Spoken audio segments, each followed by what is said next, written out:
Two videos so far have covered every theory-only AS topic on this syllabus. This one starts something new, a level content. Same syllabus, same paper format, a written theory paper, no practical component, but a different set of topics, and honestly, a bigger one. There's enough theory-only content at A level that it needs 3 videos, not 1. This first one covers IT in society and emerging technology, 5 topics: digital currencies, data mining, social networking, and IT's wider impact, technology-enhanced learning, and new and emerging technology itself. Same method as always, the concept taught properly, a mistake Cambridge's own examiners have actually documented, and a full exam-level question solved step by step. Let's start with something you've probably used without ever being asked to define precisely. A digital currency exists only electronically, no physical note or coin, ever. It's easy to lump together with other cards and accounts that also happen to be electronic. It shouldn't be. Here's the first documented finding, and it repeated across 2 separate exam sessions. Candidates confuse a stored value card with a debit card, wrongly believing a stored value card links back to an external bank account. It doesn't. The value is loaded onto the card itself. Here's the second. Asked to analyze the risk digital currencies pose to the economy, candidates instead describe what digital currencies are. A description, not an analysis of risk. And some go further and confuse the digital currency itself with a digital wallet, which is simply where it's stored. Here is your exam-level question. Distinguish a stored value card from a debit card, a credit card, and a digital wallet. Then analyze one specific risk that digital currencies pose to the wider economy. Pause it and name the actual mechanism of that risk before you check the solution. Here is the solution. A stored value card holds its value directly on the card with no link to any external bank account. Spend it and the balance on the card itself goes down. A debit card and a credit card both link to an external account, drawing on funds you hold or borrowing against a limit respectively. A digital wallet is different again. It's a storage and payment mechanism, not a currency itself. It can hold a digital currency, a stored card's details, or ordinary bank card details, all in one place, and a real risk to the economy. Digital currencies operating outside central bank control can undermine a government's ability to manage its money supply and monetary policy. That's an analysis of consequence, not a definition of what a digital currency is. Data mining searches large volumes of data for patterns a human would never spot by hand, patterns that then get used to make decisions. Here is the documented finding. Asked for data mining's benefits and drawbacks specifically to businesses, candidates drift into customer privacy and individual impact instead. Real points, but the wrong stakeholder. The question named businesses, not individuals. Here is your exam-level question. Explain one benefit and one drawback of data mining specifically for the business carrying it out, not for its customers. Here is the solution. A benefit to the business. Data mining can reveal purchasing patterns that let a business target its marketing far more precisely, increasing sales at a lower cost per customer reached. A drawback to the business. The systems and skilled staff data mining requires are expensive to build and maintain, and a business that draws the wrong conclusion from a spurious pattern can make a costly decision based on it. Both points stay with the business named in the question, not the customer whose data is being mined, which is a genuinely different question with a genuinely different answer.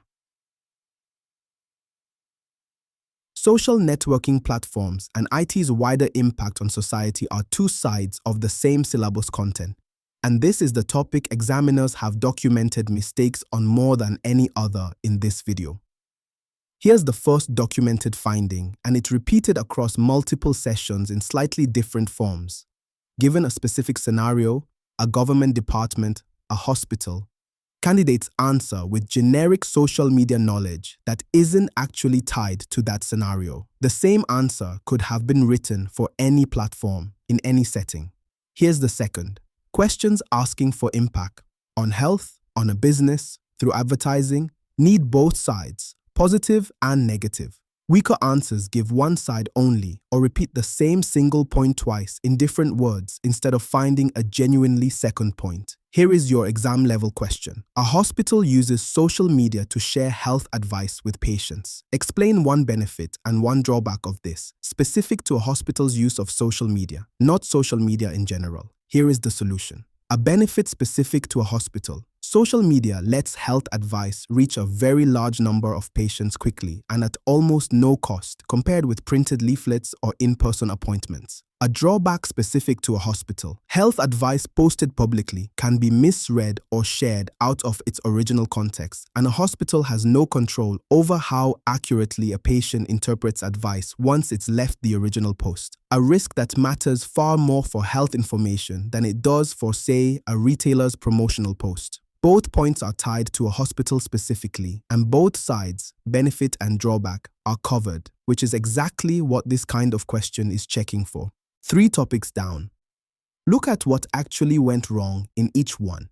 A stored value card mistaken for a bank-linked card, a data mining answer that drifted from businesses to individuals, a social media answer that could have been written about any platform in any scenario. Different topics. Same underlying failure. An answer that's true in general, but not actually anchored to the specific thing the question asked about. That pattern is about to show up twice more. Technology-enhanced learning is exactly what it sounds like, using IT to support or improve how people learn. The question is never just does it help, but how and in which direction. Here is the documented finding. Asked to explain how technology-enhanced learning affects motivation, weaker answers cover only one direction, that it increases motivation, when the honest answer is that it can do either, and a complete answer explains how, not just that it happens. Here is your exam-level question. Explain one way technology-enhanced learning can increase a student's motivation and one way it can decrease it. Here is the solution.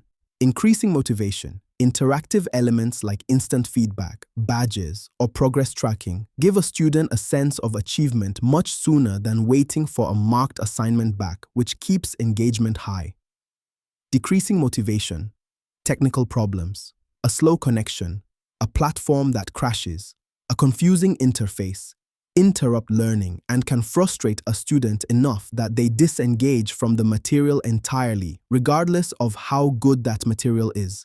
Both directions explained with a mechanism, not just asserted.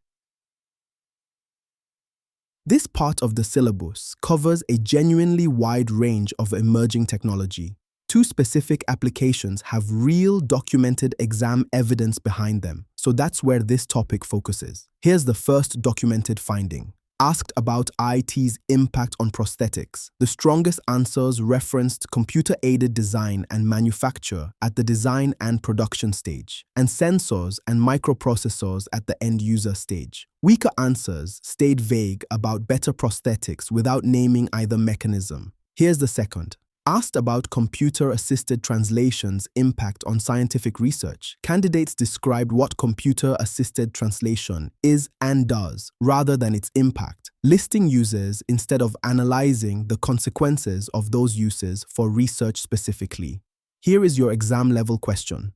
Explain how computer-aided design and manufacture and sensors each contribute to modern prosthetics. Then explain one impact computer-assisted translation has had on scientific research. Here is the solution. Computer-aided design lets a prosthetic be modeled precisely to an individual patient's exact measurements before it's ever manufactured, and computer-aided manufacture then produces it directly from that digital design, often by 3D printing, reducing both the cost and the time a custom-fitted prosthetic used to take.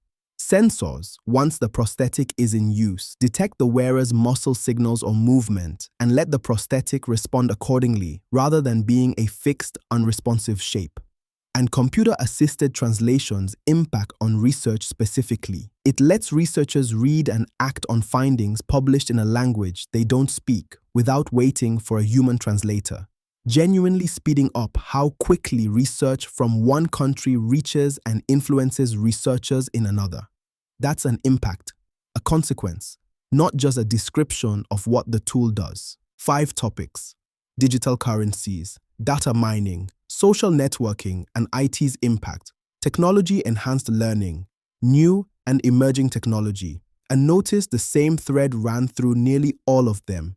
Examiners kept finding answers that were generic where the question demanded specifics, or one-sided where the question demanded both sides. A true statement about social media in general isn't an answer to a question about social media in a named hospital. A motivation answer that only covers increased isn't complete when the question asks for the effect full stop. Stay anchored to exactly what's asked and cover every side it asks for. That one habit will carry you through more of this paper than any single fact will.